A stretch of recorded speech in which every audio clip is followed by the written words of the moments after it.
Kita diskusi lebih lanjut tentang digital disruption.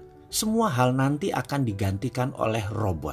Apa yang bisa mekanik dan elektrik pasti diganti robot. Jadi manusia semuanya nanti bisa digantikan oleh AI. Artificial Intelligence. Disrupsi digital ini akan banyak menelan bisnis bergaya tradisional. Bayangkan gerakan digital disrupsi ini seperti gerakan vortex, yaitu gerakan baling-baling pesawat. Baling-baling itu kalau muter makin kencang dan makin banyak dayanya, makin melumat putarannya ke dalam. Ini gambaran industri. Mana yang makin ke tengah, mana yang makin mendekat dengan titik lumatan, makin hancur-hancuran bisnis itu. Pertama yaitu Google dan Facebook. Mereka adalah industri yang paling cepat mendisrupsi sekaligus paling cepat terdisrupsi. Dalam 10 tahun ke depan akan terjadi perubahan dalam dunia sosial media dan dunia search engine, di mana mungkin saja tetap Google yang memimpin, namun sudah bergeser jauh kefungsiannya dari saat ini. Kedua, media akan terdisrupsi yaitu media mainstream. Kompas, Femina, Jawa Pos, RCTI, TVRI tidak tahu lagi sampai kapan. Namun di tahun 2030 rasanya semua itu menjadi dinosaurus, hilang. Contoh saat ini ya, Net TV itu tiba-tiba melay-off banyak karyawan. Persaingan mereka itu dengan individu yang asetnya minim. Bayangkan Net TV itu asetnya heavy sekali dalam overhead. Dan bagi perusahaan, overhead yang besar itu adalah kanker bagi perusahaan. Dibandingkan dengan apa? Dibandingkan dengan Ria Ricis, ya jelas aja penontonnya lebih banyak Ria Ricis. Kenapa? Karena lebih disenangi saat ini. Bayangkan, Net TV itu investasinya 3 triliun untuk dapat viewer 1 juta per hari.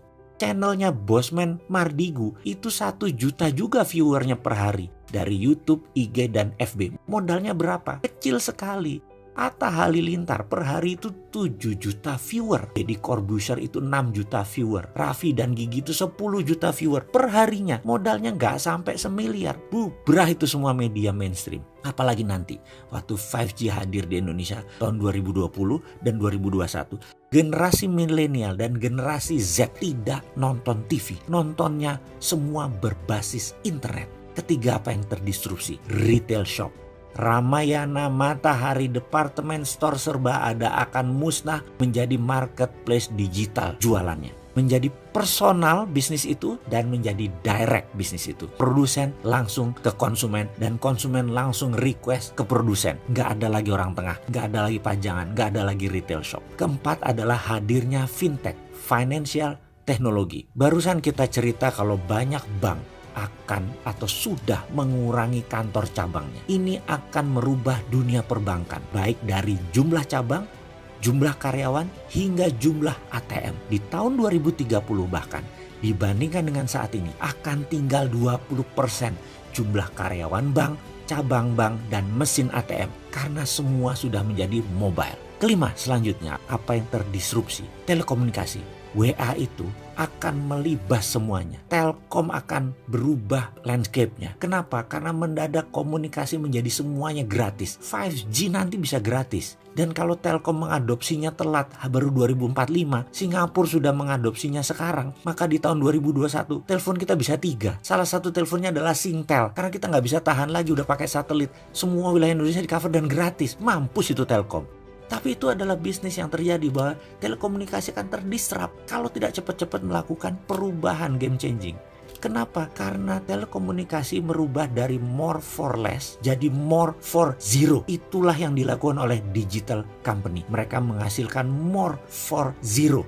Itulah ciri digital disruption. Keenam, apa yang terdisrupsi kemudian? Edukasi. Edukasi nanti tidak akan pakai ruang kelas dan guru lagi. Apa yang dilakukan? Mereka menggunakan digital, ruang kelas tidak sebanyak sekarang lagi. Kampus dan sekolahan itu tinggal separuh kebutuhan ruang kelasnya karena semua digital. Guru dan dosen tinggal separuh dibandingkan saat ini. Karena itu akan terjadi disrupsi gila-gilaan di bidang edukasi. Dan ini akan membuat shock. Kuncinya sekali lagi, dalam digital disruption, cirinya adalah kita menghasilkan layanan yang more for less. Jadi produknya 10 kali lebih bagus dari yang existing. Tapi 10 kali lebih murah dari produk yang existing juga. Kalau itu sampai terjadi, maka industri akan digoncang oleh layanan more for less dan more for zero.